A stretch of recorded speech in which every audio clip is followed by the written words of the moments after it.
আপনারা যারা ভাবতেছেন আমার জামাই কারি কারি টাকা দিয়ে স্বামীকে ছাড়িয়ে আনতে চাওয়া ছোট সাজ্জাদের স্ত্রী শারমিন আক্তার তামান্নাকে 7 দিনের মধ্যে বিচারিক আদালতে আত্মসমর্পণের নির্দেশ দিয়েছেন চেম্বার আদালত।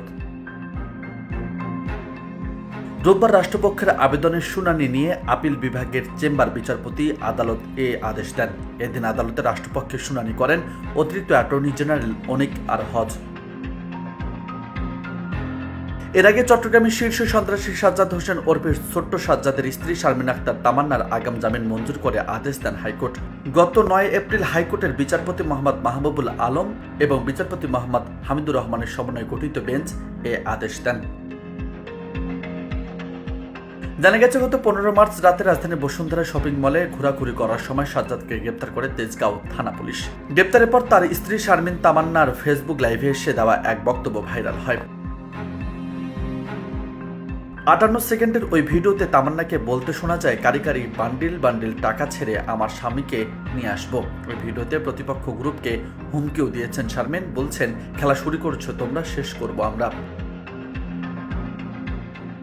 গত বছরের 4 ডিসেম্বর চট্টগ্রাম নগরের অক্সিজেন এলাকায় পুলিশ ধরতে গেলে গুলি ছুটতে পালিয়ে যান সাজ্জাদ। এতে পুলিশ সহ 5 জন আহত হন।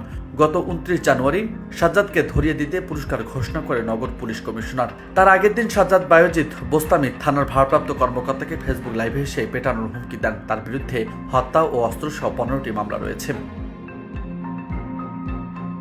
এদিকে সাজ্জাদকে গ্রেপ্তারের পর চট্টগ্রামে জোড়া খুনের ঘটনা ঘটে। গত 30 মার্চ নগরের বাকলিয়া অ্যাক্সেস রোড এলাকায় একটি প্রাইভেট কারে লক্ষ্য করে গুলি ছোড়া হয়। এতে 2 আরোহী নিহত হন।